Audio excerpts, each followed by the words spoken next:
Hello, ladies and gentlemen. Welcome back to Talent League R6 for week 6 of the coverage here over in the minor league. And today we've got a little bit of a banger for you. Old and Gold taking on Team Guardians Alpha. And, well, I'm Gollum Molu, but here to join me to witness this game before us, it's the one, it's the only, it's Ahu. And Hello, my guy, everyone. how are you looking forward to this one? Honestly, I'm kind of looking forward of Olden Gold winning out this one because I have seen them play. Haven't had the chance to cast them before. I Mm. think I casted Guardians Alpha. I don't think they will get the upper hand on Olden Gold. So yeah, I think it will go in the favor of Olden Gold. I mean, if you're looking at the way that the league standings are currently, right, you're looking at Old and Gold in that fourth place, but still with 2 games in hand of all the teams above them, sitting at that 4-1 record at the moment. You would be looking at them as the favourites. Team Guardians Alpha. Then they're no schmucks, right? They are sitting 4-2. They'd be looking to try and push themselves towards the rest of the teams in the standings, try and claim one of those top spots by the end of it all. But they've got 3 more games to get their stuff figured out, right? So you'll have to see if they'll be looking for the points. I think for both of these teams, it's important to pick up wins here. Old and Gold to overtake the leaders, right? Because they still have those games in hand. For Guardians Alpha, it's all about playing catch up. Indeed. You see, with Olden Gold having not as many games as the others, it will be either easier to outrun the first team or especially harder because you see the others have already played their games. They know how they like actually can like how to say it. They know how they can play against different teams well better than Old and Gold. So statistically, they have a chance of being the best, but realistically, I don't think that will happen. And this is where it gets interesting, right? We have our map bans confirmed for us. And the 2 maps, well, the map that these 2 teams, sorry, will be playing out for us is Oregon. Now, look, Oregon is one of these maps where I'm sure you're used to the whole memes of like, oh, been there, done that, oh, we know Oregon. But what that means for the team side is that these teams should both be feeling comfortable. They should both know exactly how they want to come in, have a game plan set ready. And it means for us as the spectators, we get to see just the best performance from these teams. Oregon also is a map where we've seen many upsets in Siege's history, and that is true in Talent League as well. How many times have we come into an Oregon game expecting one team to have the advantage, but they can't quite close it out? Their opponents just have that preparedness about it, and it means that you're forced to innovate if you want to constantly stay on top of Oregon. Honestly, I have quite the experience with Oregon because last time I've really casted Oregon, it was Oregon 3 times in a row. Nice. So that was hell nerf. But every single game that I've casted on Oregon before Mm, is literally one team getting 5-1 split and the other winning what was it 65 60, 75, sorry. yeah. It does So oftentimes come quite close.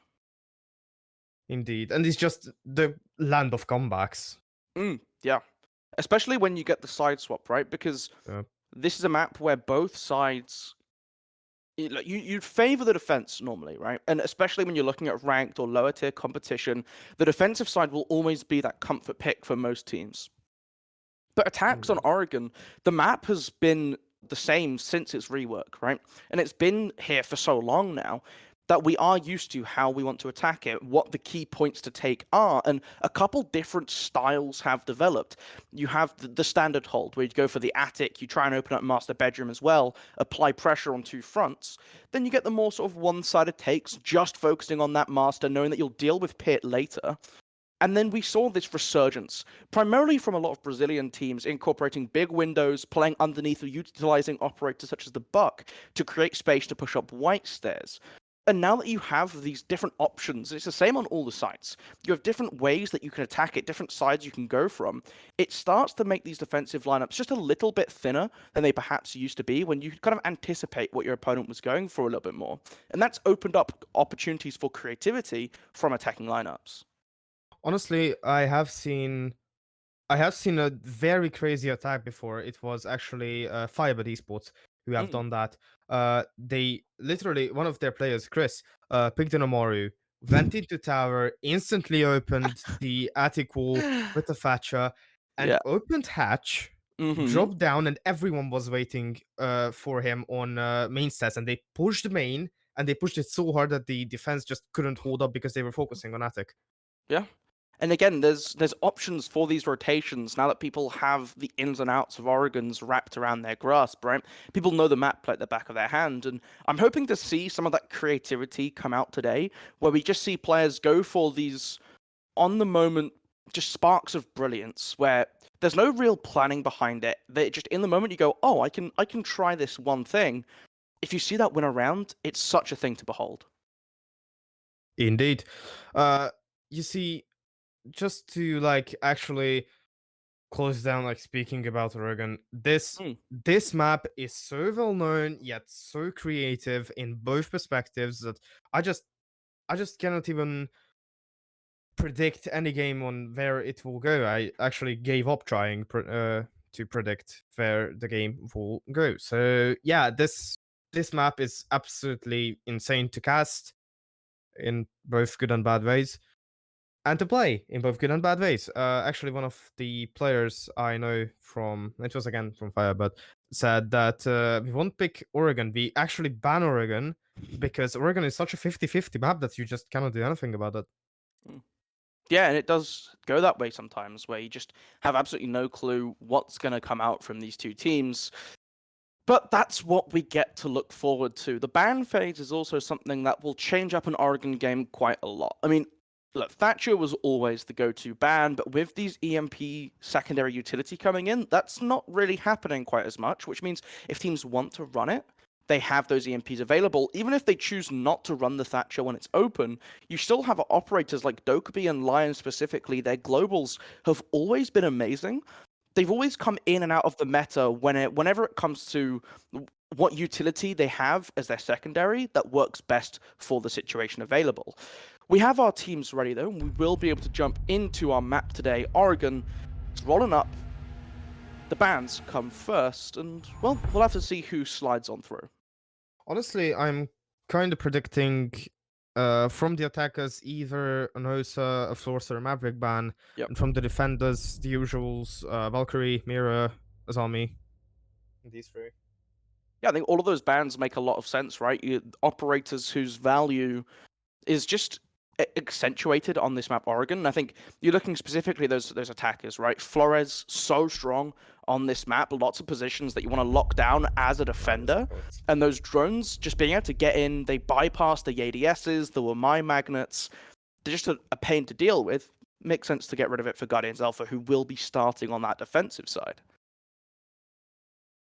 Indeed. But let's see the last attacker ban coming in from Old and Gold, and they will ban the defenders right. They will ban the defender right after. There's a Ying ban, which I haven't seen in about 3 years. Hmm. Weird ban. That's one thing for sure. But let's see the defender. Who are you predicting to be Old and Gold's defender ban?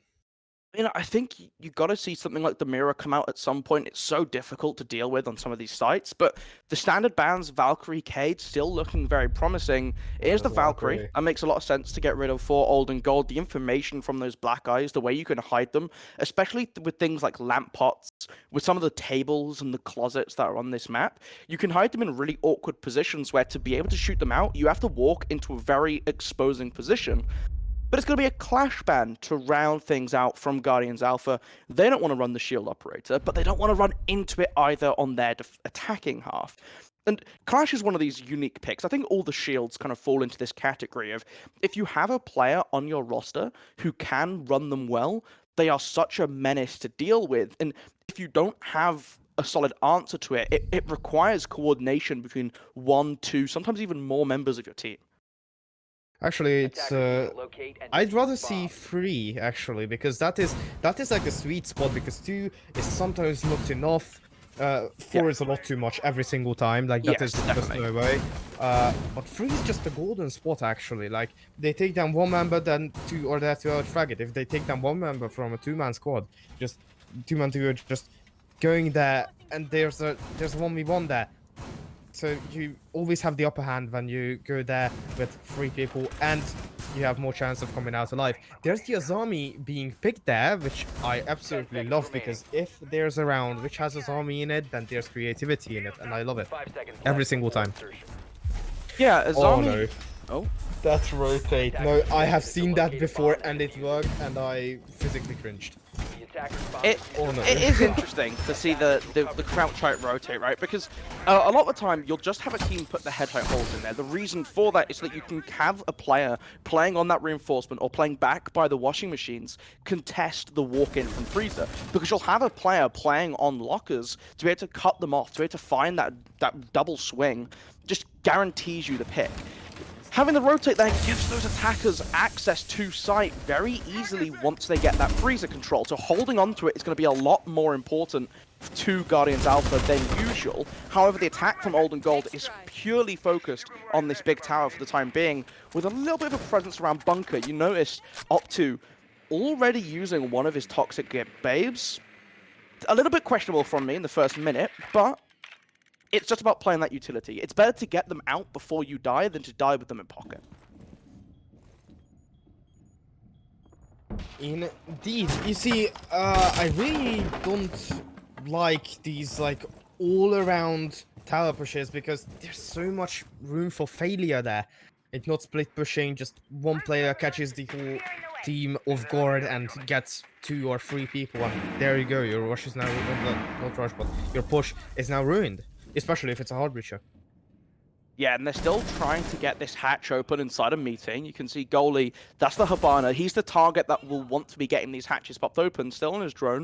Now going to be able to move onto that position, clear away E-Box, which makes things just a little bit easier, but you can still see the pellets being shot off the wall. They can't dislodge K4 from this position, and he's watching down the tower staircase. He's creating that crossfire. You're going to have someone rotate bunker, which is what they've got the sledge doing now. Krugel will be the one to have to push in, but again, K4 playing in a position where he's not immediately exposed, and you can see these angles lining up. No pick come in for either team yet. The next Toxic Babe will go out as they're still looking for the opener, and there's less than a minute left. The flashbangs start to roll out. The Keeper's being deployed to try and retaliate. There is a Kazavi, I believe that's Kazavi, yeah, there, who is holding a very strong position there, and Schalke just watching the stairs. Emil takes a huge ton of damage. Kazavi gets caught. That is a headshot. That is another headshot following. That is Goal getting the headshot on JBT. We see Chemis just playing there behind the shield, trying to get the people inside Pillar. He knows that there's not only one there, there's a huge stun, basically. There's Emil. Low HP. Got gone out. Oh. Bye. Sorry. 10 seconds to go. Continue if you want. Well, he's going to take the swing onto elbow. Krugel able to take him out. Goalie getting that diffuser down. The rest of the team have just fallen away, though. Guardians Alpha, it's all down to Jemis. He was able to escape using that rotate they made earlier for themselves. But Goalie finishes off the round flawless for Old and Gold. And, well, there was nothing in it, really. When it came to push, they just found every pick they needed. Indeed. You see, it was just peak precision. Like, that's all you can say about that. It's not that... what is it? It's not that Guardians Alpha didn't make any mistakes. They did. But it's just the peak precision of Old and Gold that got them the round. And way to start it off. Flawless. There you go. First ever round in the match. Attackers need to locate and defuse as many bombs as Well, they can. let's hop into the next round. And we can see a Frost being played with an Azami. That could be interesting.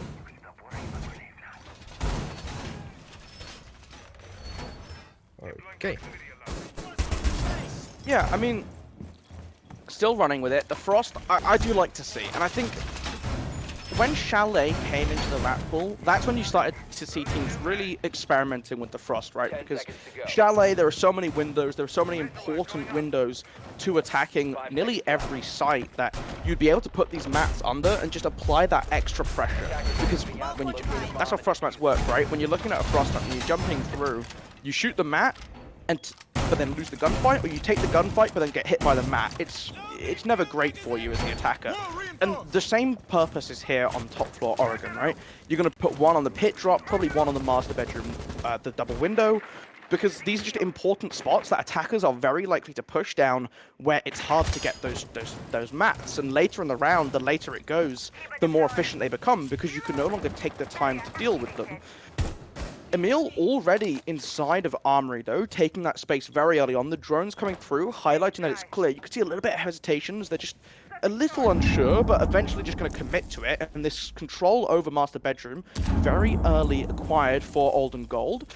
And so looking to replicate the successes of the last round. Another flawless would go great for them, but you can see how much investment there is downstairs. All these holes underneath just to try and assist any of these roamers below, but it's the main breach open on up. You're now seeing Sizzy rotating away, the Thatcher in play for them both rounds so far, as he wants to get that second angle of pressure just to make it a little bit harder for the defenders inside of sight to rotate around.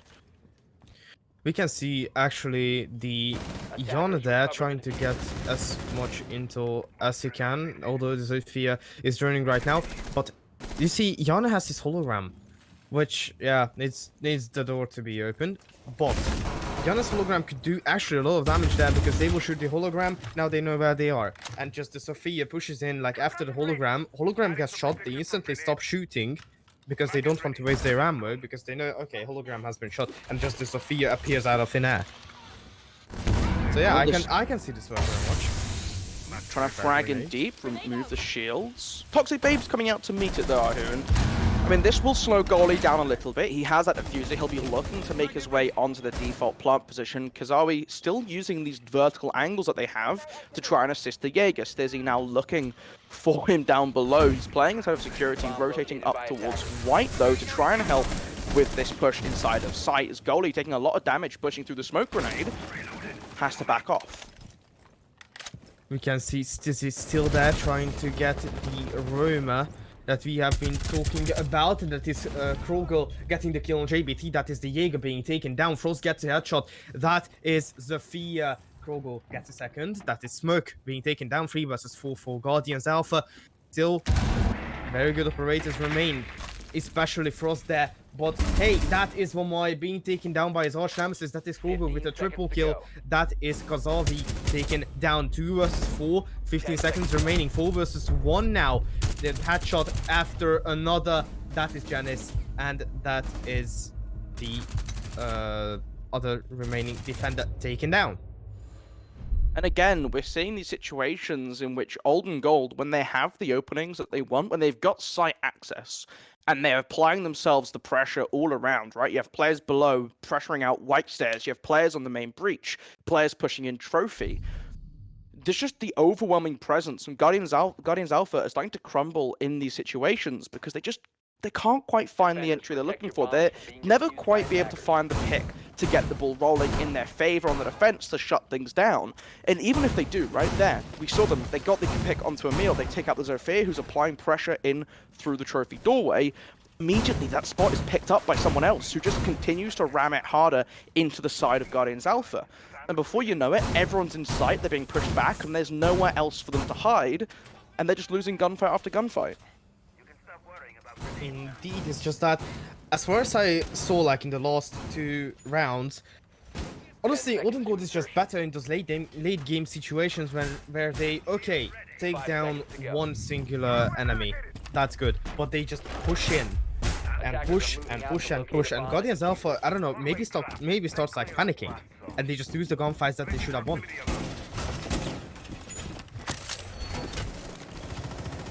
So yeah, this is that's an electrical 1.5. That is one cheeky shot. That is an SMG-11 headshot on the Hibano as well. So that is no hard breach remaining. Well, Gecko now once again going up for Big Tower. It's, I'm sure they'll be looking to replicate the same sort of take as last time. Losing that Hibana does make things a little bit difficult though. No other form of hard breach, which means particularly the electric box hatch will not get opened up. They will still be able to use that on the side of the defense to cause problems for this bunker push. Kazawi, once again, just waiting on this doorway, throwing out these magnets to try and deny the push down the back staircase, but also holding that important crossfire for Optu on elbow. And you can see, just again, they're trying to apply this pressure upstairs, but the time that they spend here isn't going to be as useful. You can't get that hatch open. Indeed, and as we could see, there are Bomb some located by cameras attackers. taken down, first of all. Second of all, they have breached, well, not breached, but hit in meeting hall as they should. And there's the hatch, it is electrified, and there's no Hibana, so there is no way they can open it as you already said it. But there is still plenty of soft breach potential. Question is what they will be able to do with it. SMG-11 shots are being fired. That is JVP holding a very nice angle there. Oh, that's a team kill. I don't think they meant that. Stizzle with a headshot onto Gecko. Jaeger is still inside Freezer. He is trying to hold them off as best as he can. 3 versus 5 for Olden Gold.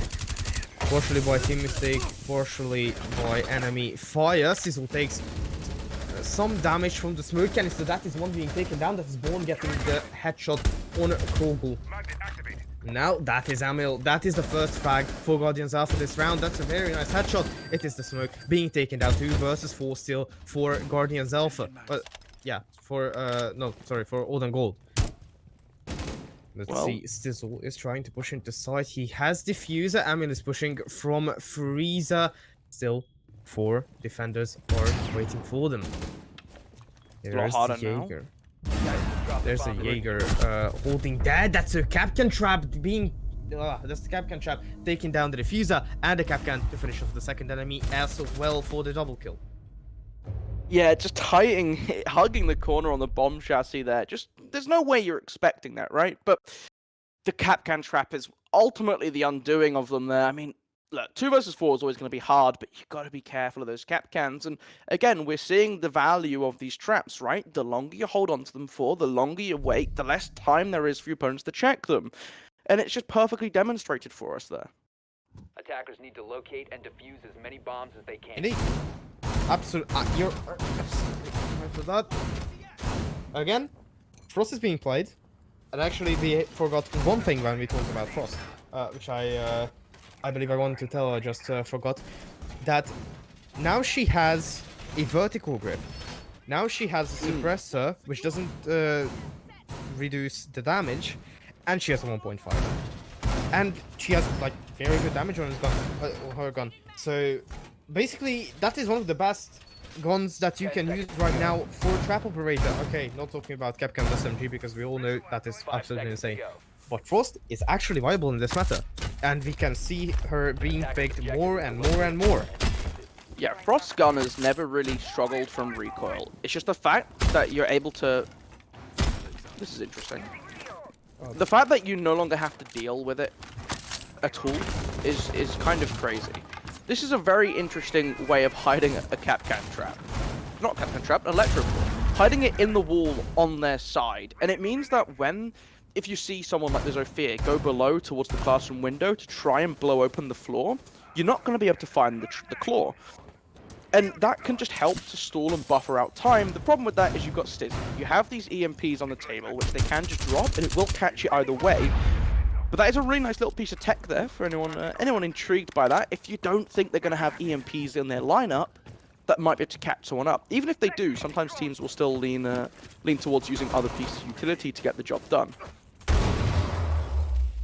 There's the Thatcher grenade coming in, and the Thermite is opening up dark. The drones are going in. Gecko is right there inside the master bedroom. Maybe seeing and maybe watching out for any runouts for either the breacher or the support there. Everyone is just holding right now, holding trophy door, including the Zofia and the Yana, but now they seem to be moving in. A flash grenade is going in. I think one actually got caught in the Jaeger radius or the Vamai magnet. That's a grenade going in. It is being caught by the Vamai magnet though. I believe Shield has been taken down. Yes, it has been, but there is the Cade with the shotgun there. Trying to hold his position as good as he can. He does know that he is being watched though. Drones are going in, not necessarily trying to drone out the what is that, the Kada, but hey, maybe they will go that too. Krogel just lurking up on main stairs, and there's JBT on their own. Born getting the kill. That is a headshot on Stizzy. So that is the Thatcher being taken down.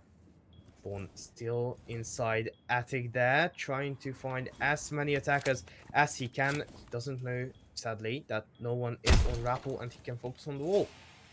Oh, okay.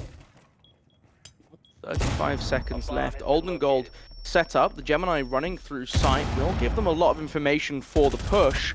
Krugel, the bottom of the stairs, will get shut down very early on by JBT. That's the first pick going forward in this exchange. Emil just trying to apply pressure, trying to slow everyone down as they could just put pressure in, but it's Goalie just running in, jumping on the table, getting the diffuser down. The Toxic Babes aren't in a spot to deny him. He's stopped the diffuser for some reason, but we'll pick it up once again when Gecko moves in to try and give him coverage. The spray's coming through, but it's all falling away as Emil's shot in the back by the Jaeger, flanking up Armory stairs as he's pushed on into sight. Kazarbi going down. Goalie gets second, no! He gets shot down, he's injured out, taken out, finished off. Gecko, 1 HP in the 1 versus 3 situation. Swings, gets the first, doesn't know what the second is. Gemis, able to save the team there from the swing. Gecko, you were so low HP. You went for it. I mean, I do wonder, right? What caused Goalie to stop the defuse in the first place? I think he feared for the canister of hitting him because there was a like, how to say, the smoke prepared to throw the canister. I think he got info of that, and that's why he stopped, so he can run away instantly, so he won't die with the diffuser in hand. But first of all, they didn't throw a smoke grenade there, and the smoke grenade didn't hit when they did. It actually hit Gecko, and that actually got him to very incredibly low HP. But there, when he tried to swing on the 3-man team, well, he really should have gotten away from the smoke canister about, well, a bit earlier, first of all, but the absolute balls on swinging that, actually, and actually he downed the Kate. If he has a bit more accurate of a flick, he will get the Frost 2, and then it's only the diffuser guy who will have to stop because Gecko will instantly swing on M2 even if the Kate is injured, so he can shoot him down, and then I don't think they would have had time for the defuse. I don't know how much time Yeah, it was definitely a tight one there. You do wonder, Gecko. I mean, that would have been an incredible shot if he'd been able to land it. And the expectation is not on him to win out that 1v4. Let's just get that straight, right? But, man, if he had, it would have been incredible. And those are the sort of things you live for, right? But now Guardians Alpha, their second offensive win in a round, will force them onto the tertiary site. And that's why you're seeing this wall reinforced on the back of stage. The diffuser, or the bomb, I should say, is just over in the next room. This control of Big Tower is instrumental to the start of this assault. Goalie will be looking to get the wall open up into attic to deny access to the hatch from the defenders. There's that OSA that we talked about before the map begun. You were saying it might come in as a ban here. And this is why, right? You're opening up these long angles. It's specifically used on this site because when these walls are opened up and when you want to be able to control and deny the defenders from pushing up specifically to attic hatch, there is no better tool available to you. Indeed, and as you can see it, like, she has the glass shield, she has the pocket EMPs, she has a very nice gun with a drum mag, high fire rate, good damage, and almost no recoil if you put the right attachments on it. And it's incredibly easy to use, the gun. And you see the gadget is something I will not talk about now because Goalie getting the headshot on the JBT, that is the one I taking down, a couple of magnets go with him at 2, and including a gun, that's some kind of explosive, hitting Stizzy, uses just a bit of HP. Maestro camera is being pinged because Maestro is being played by Burn. It is with the LMG. I have seen Maestro played with the shotgun, and that absolutely obliterated the enemy team. Yeah, you got a little bit of options, especially on longer sites, right? Where there's a little bit more range to it. Having that 2x can really help out. I like that Goalie's holding this angle. The spray not quite landing with his target, but now Gecko's moved in.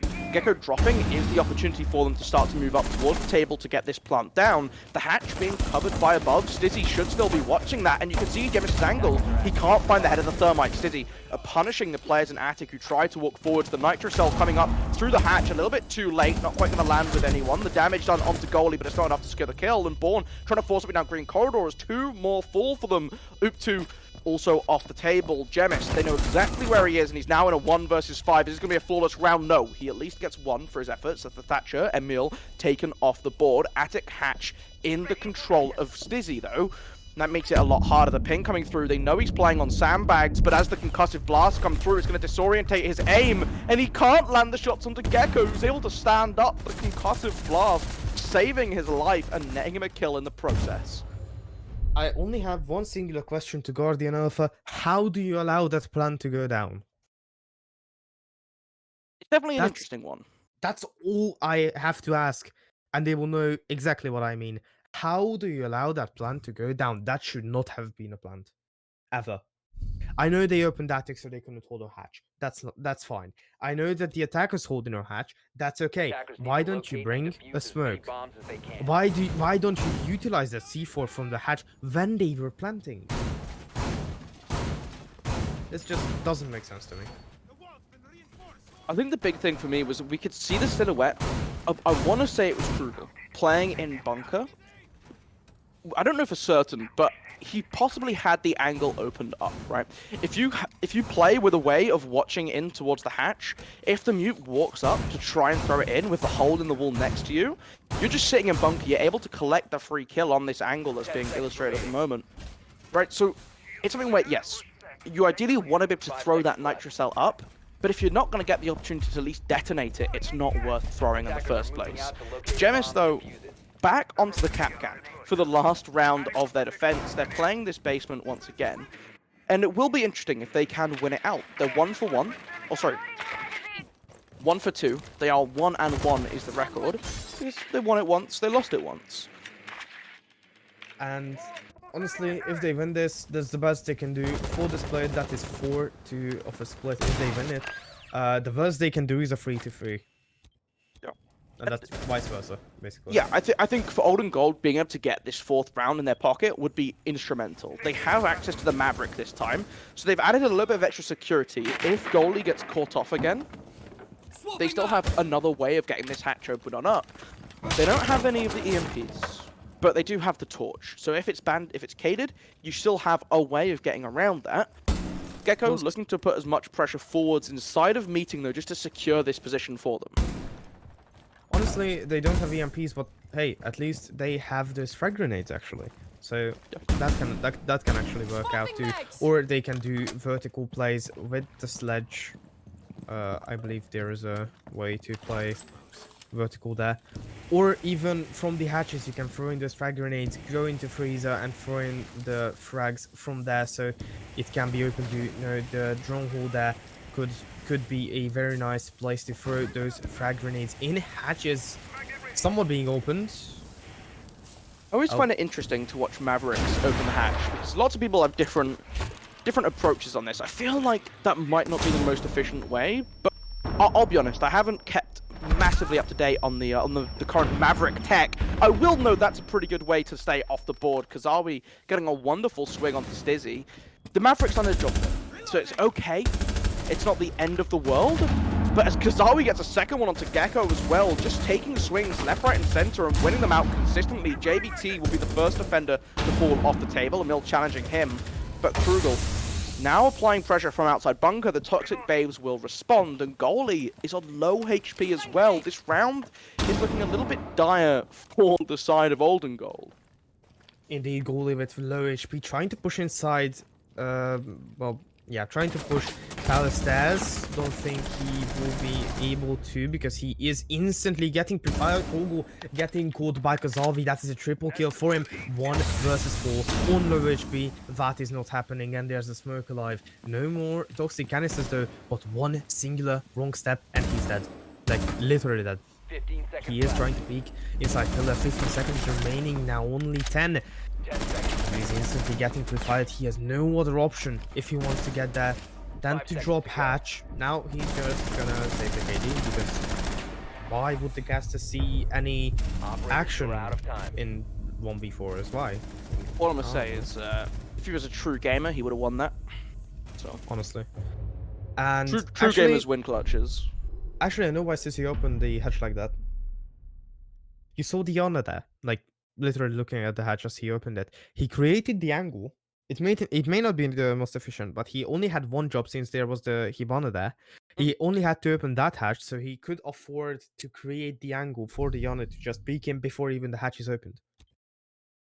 Yes, that is a good point. I hadn't Attackers got need to considered that locate at all. and And defuse as that many would have bombs helped, as they right? If can. there's someone playing underneath, they might not expecting the angle to be drawn as early. It's a great observation.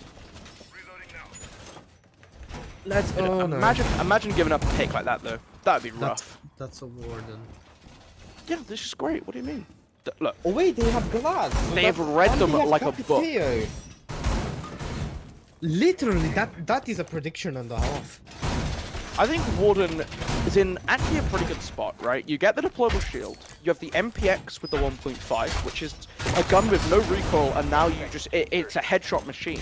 I mean, you see teams running this, like, the one I always like to think back to was Liquid on this map were running Warden just for the gun. Like, they would just run him just because they were like, yeah, Nesk, grab Warden and just shoot people with it, because the gun is just ridiculous, especially when you land those headshots, because that's the big thing with a lot of the lethal weapons are reliant on headshots. Honestly, I wouldn't say like, especially when you hit those headshots. Basically, only when you hit those headshots, because yeah, it may have no recoil, it may have good fire rate, but it's a pea shooter and a half. Well, Like you can't even deny that there's Stizzy playing behind that mirror window. Almost the entire team is there, and it is being opened. How will he stop it? That's the thing. He will not.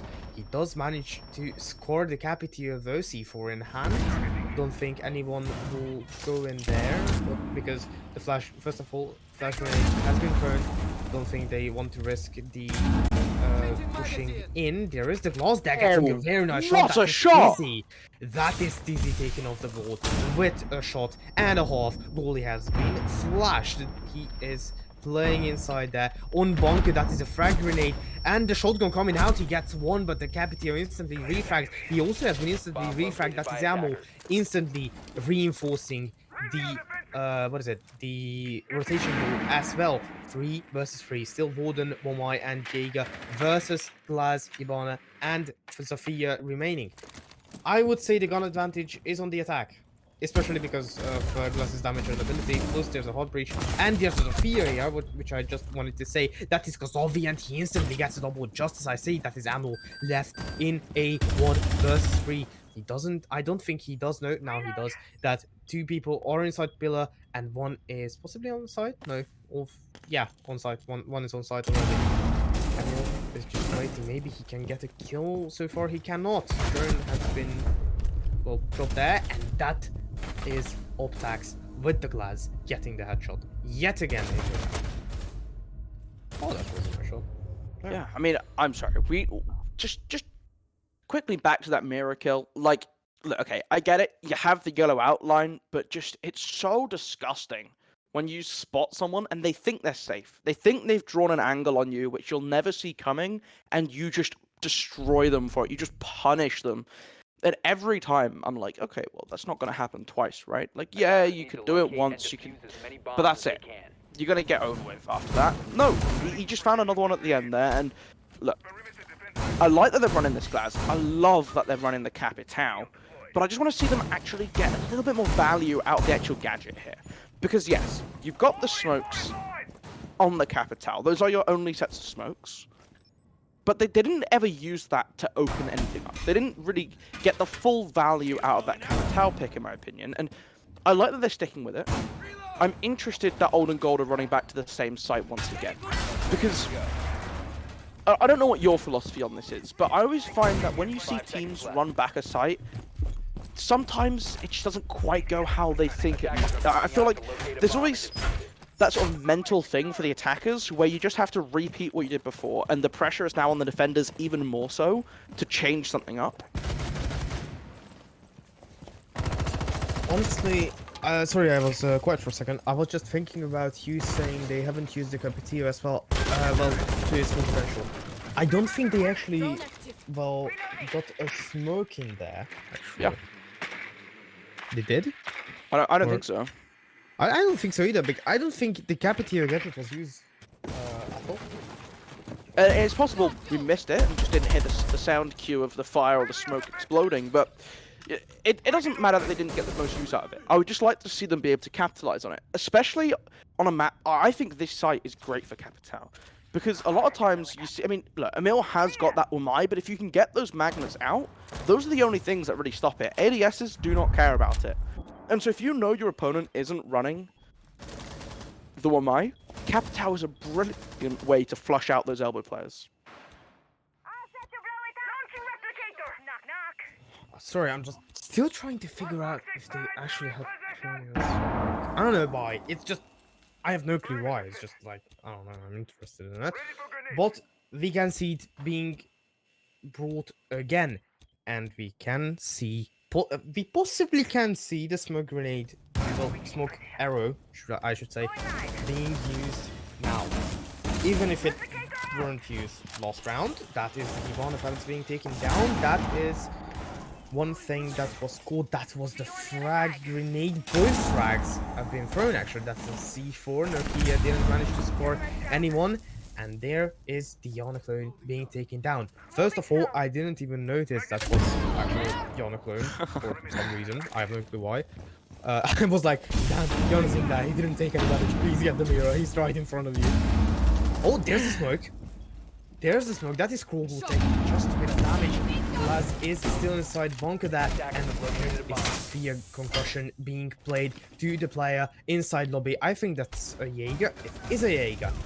That is Krugo, who just have taken a bit of damage. That is Optax getting the Jaeger. Optax having crucial low HP. Stizzy getting killed by JBT. Gecko getting the kill on JBT. So that is an almost instant refrag. 3 versus 4 for Odin Gold. Still 4 players remaining from the Guardians Alpha lineup. Now still 4 remaining low HP on Gemis. But it is the Zofia who gets a double, then gets refrag. That is Amil in a 1v3. Almost all operators on the other team are low HP. There is the Ivana who is high HP. No. Now, no. One more. No. Wins on time. And he wins it. That is a 1v4. Emil. Jesus Christ. So the first time, That was insane. just to get this straight, right? The first time he loses the 1v3. The team go, you know what? We messed up. Let's go back. We will win it this time. They put him in a 1 versus 4. This guy is holding down sight by himself. And he just does it.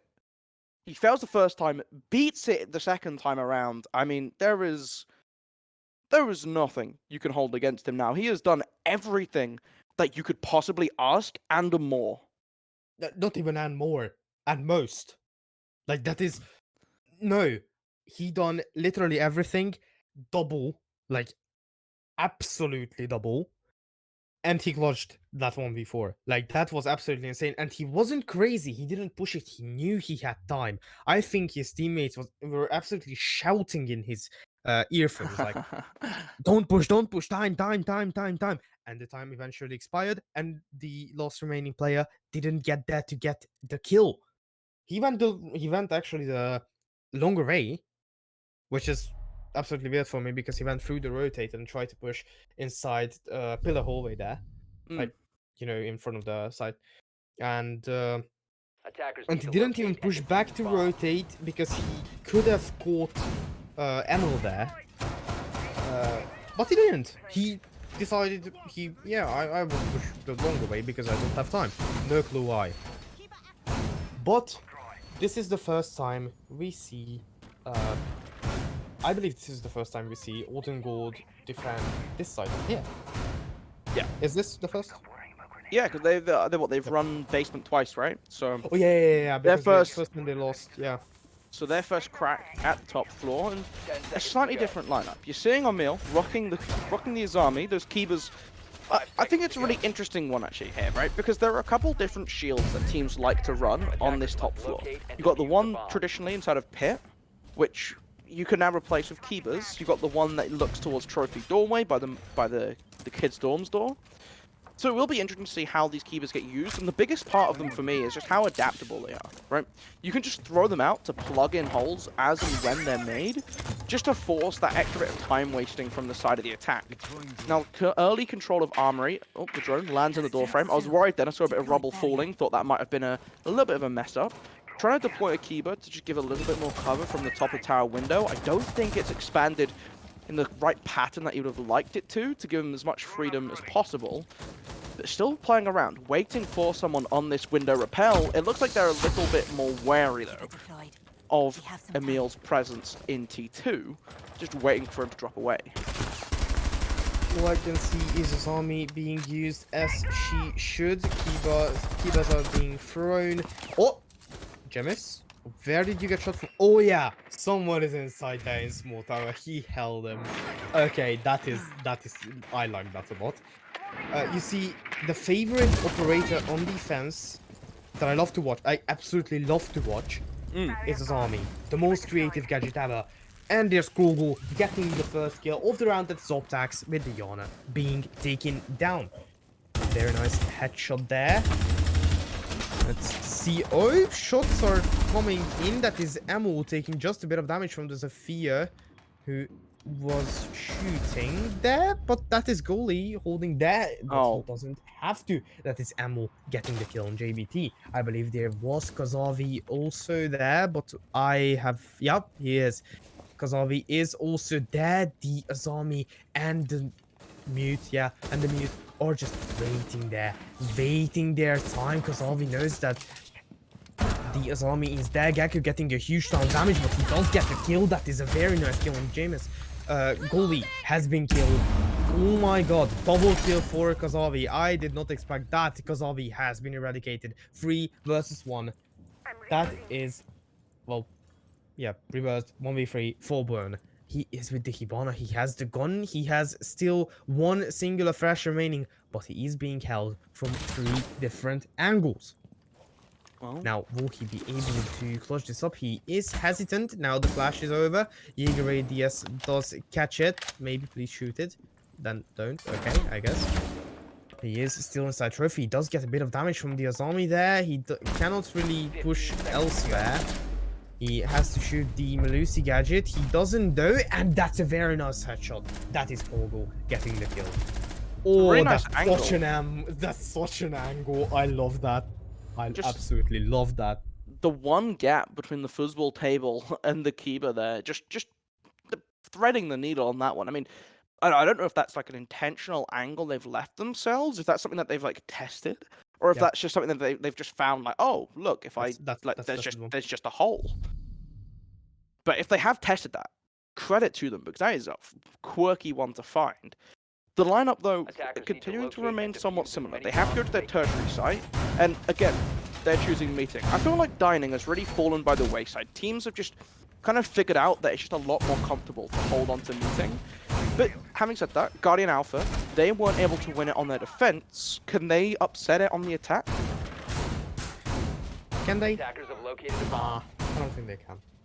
Like that, these defensive rounds that we have seen, okay, they also in Freezer. But they won with an insane precision Emil play inside Freezer. Inside the what is it? Basement. Sorry, not Freezer. They won with insane precision. 1v4 clutch from Emil. Okay, well, yeah, they got eradicated basically, but and with this round upstairs, that was absolutely insane. Like, I don't care if anyone says like, oh, they made a mistake there, or they made a mistake there. No, they didn't. That was absolutely insane. Krogel playing in the top of tower once again, just looking to be that early threat, but you can see the Magnet snuck under the window there. So it's just, if they try and nade him out, there's a little bit of assistance there from his team just to keep him alive a little bit longer. The O's are going to be the first one to go up though. There are the 2 impacts in the pocket of the army, so you can't fully deploy them, but one's been baited out and so quickly shut down. The shot from the Thermite is all that it takes to get that tower cleared out. They have that control and they have a kill. And this is the Azami. The Kiva's charge over time. Like, I get it. If you want to go for one of these kind of aggressive plays, do it on an operator who doesn't have utility that gets more valuable as time goes on. Do it on something like a Jaeger. If you throw your life away on Jaeger, you've just lost your life. Goalie and lovely kill, but quickly refragged out by JBT. And now this advantage just staying in their hands. You've lost a nitro cell as well, one of your primary pieces to deny the plant on this site. You found yourself in a 4 versus 3 very early on. Gecko trying to play tight on the corner with the shotgun, which could be effective, but we'll have to see if the impact EMPs on Op2 can be deployed to get rid of the bandits, or the claw I should say. The first one going out has hit on the top floor as the wall gets opened on up. One more exothermic charge in pocket, one more EMP to get access to site as well. In fact, EMPs are being thrown, thermite charges are being placed as far as I heard, and so Gecko is there with the shotgun. He is hungry for blood, and he gets it. That is one down. Why are you shooting with the shotgun on window? Please tell me that. Now the window has been breached, Gecko has been injured, and that's a kill that is burned with the double kill. So, that is Thermite with the diffuser, with the double kill. Now not with the diffuser, and not alive. That is a very nice shot coming in from Stizzle. Emil is still holding there with the wall, but there's the Osa, which absolutely, well, yeah, makes it, how to say it? Please help me Little out. harder. Makes it a little bit harder, right? Because you can move that Talonate in, which is what we might see them go for here if they lift it up and walk forwards just to give themselves a little bit of extra cover. They know that there's one playing by split door, and they have to be a little bit wary of. Gemis has the grenade in hand, is going to try and land it in deep, trying to crawl in to get this diffuser down, try and give the support to cover. Stizzy on the bomb chassis though, going to get a lot of damage onto the Osa, who's now just been forced to move away. Going for the doorway instead, trying to get it close on the frame. The swing coming through, the cover, but what's going on here? The plant is going down inside of kitchen. Plant inside a kitchen.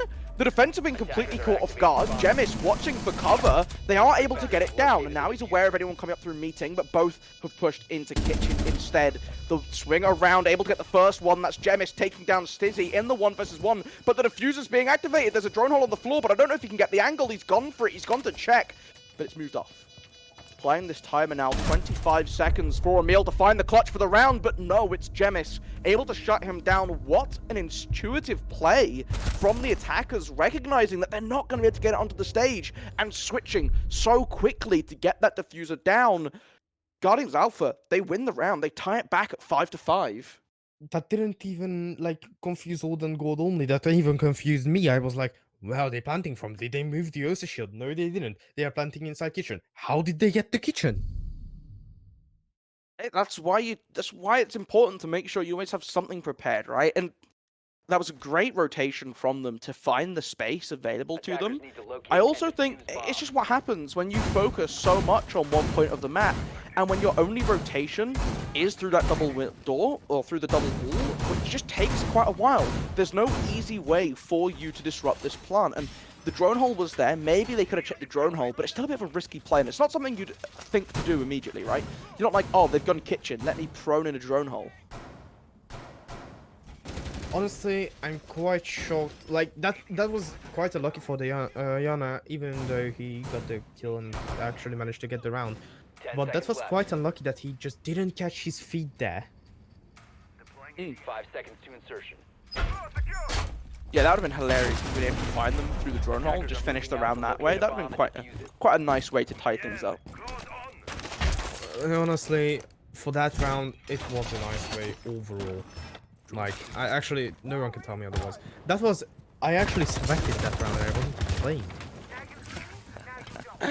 Yeah, that's the worst part of it, right? Is when you start, like, getting emotionally invested in the way that these rounds come out, and it just, everything that goes wrong or everything that goes right just hits so much harder, and you just, like, it's just pulling on your heartstrings, right? Because you just want it to come to a tidy conclusion. Control of T2 in the hands of the attack opened up Attic so they can start to wander their way through. Just going on this road split, making sure that there's no one lurking around on the top 2 floors. That will cause them trouble later on, shall we say. Kazawi looking to get up on this hatch again. We saw him using this long angle when they had E-Box opened up just to apply pressure downwards. He shot the concussion blast through the double hatches, the attic hatch and the meeting hatch to apply pressure if needed, to apply support to the rest of his team. And then he can just drop whenever it wants. And it's also a nice way just to get this hatch open on up without necessarily risking as much inside of meeting.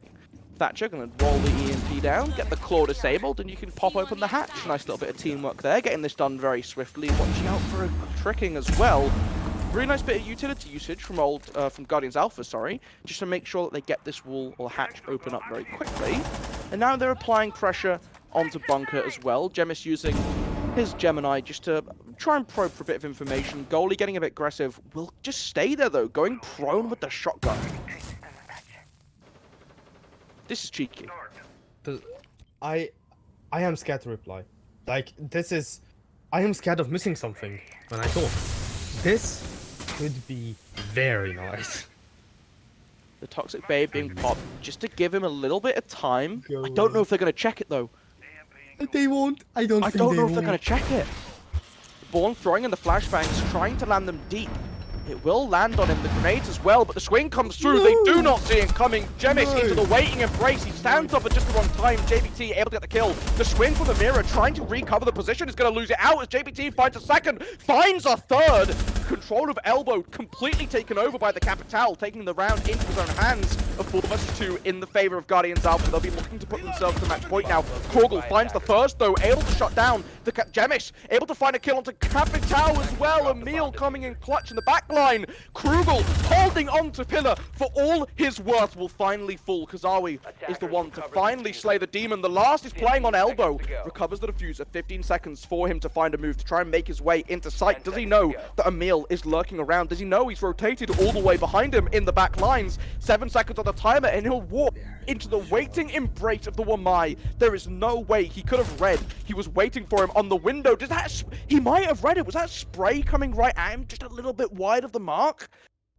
Either way, that round back and forth all the way, and just when you thought Guardians Alpha had that advantage, Krugel did not give up his position.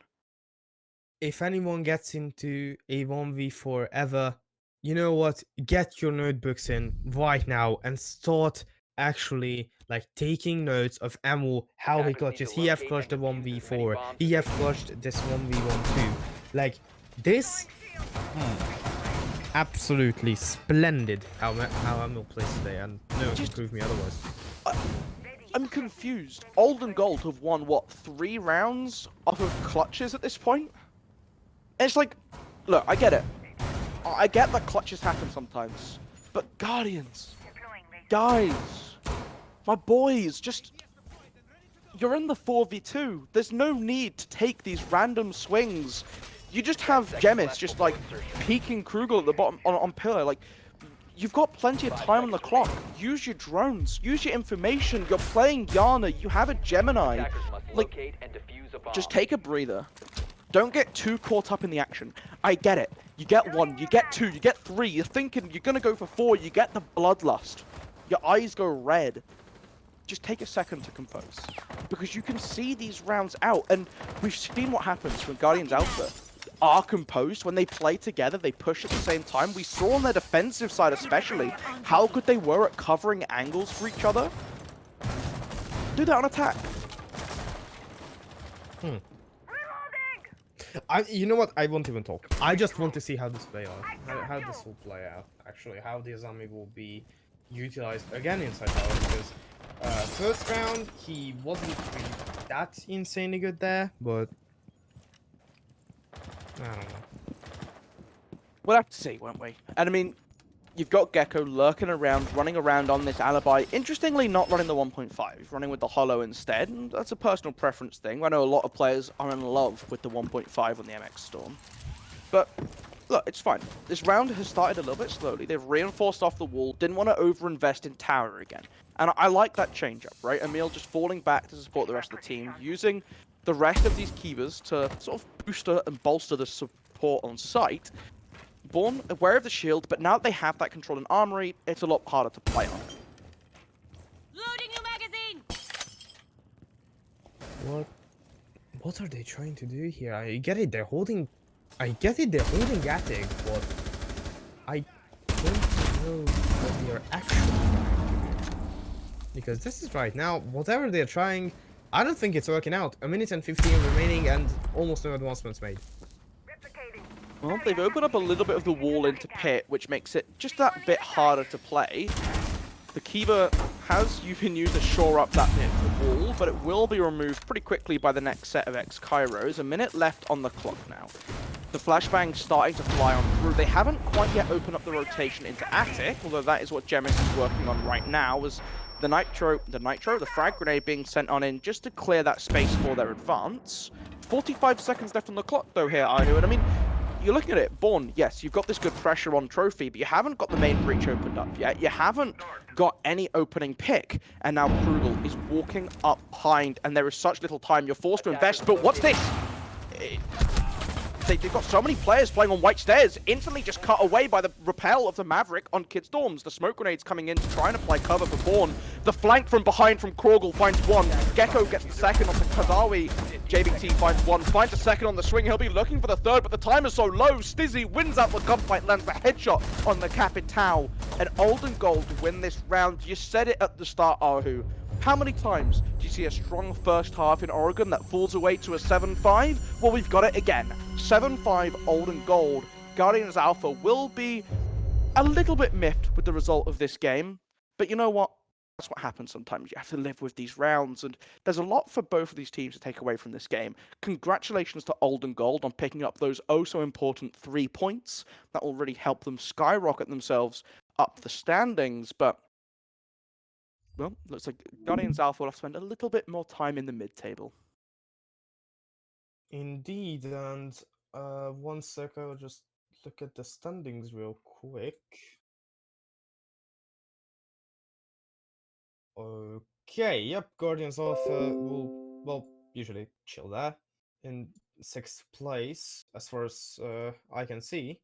Yep.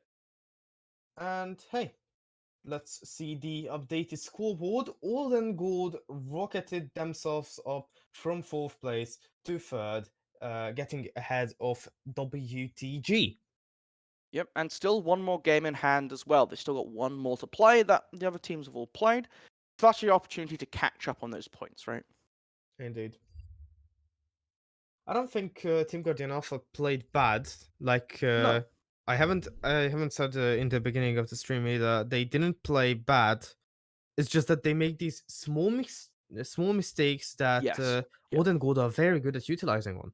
I think that's the big deal for me as well, is that it just seemed every time Olden Gold were given an inch, they took it. And they'd push it farther and they'd push it harder than Guardians were expecting. And if they can shore themselves up just a little bit more in some of these more tense rounds, I can see them going on to having some really good games in the later half of the season as they close out their run. It's just a little bit about that tidiness. Just keep things a little bit tighter, keep things a little bit cleaner, and they'll see more points picked up.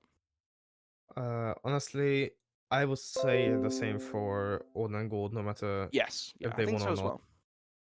Because they made insane mistakes too. Like, you can't even deny that. They won, they played insanely nice. Ammo is 150% today, but yeah, those are some big mistakes. For example, in the Emil 1v4 cross situation, Yeah. like just getting your entire team eradicated and then relying on one player to clutch it down, which he actually did. But that's like what 2% of every single situation that one person clutches. So it's just you really can do that.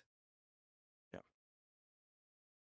Well, that is it for today's games. There's just the one tonight, and Yeah. thank you for joining us here for it. It was a banger. We saw some excellent rounds, some brilliant clutches, and some marvelous moments. But that will be it. So from me, Golumolu, and the wonderful Eye who's joined me this evening, it's going to be goodbye, and have a fantastic evening, everyone. Bye bye, guys.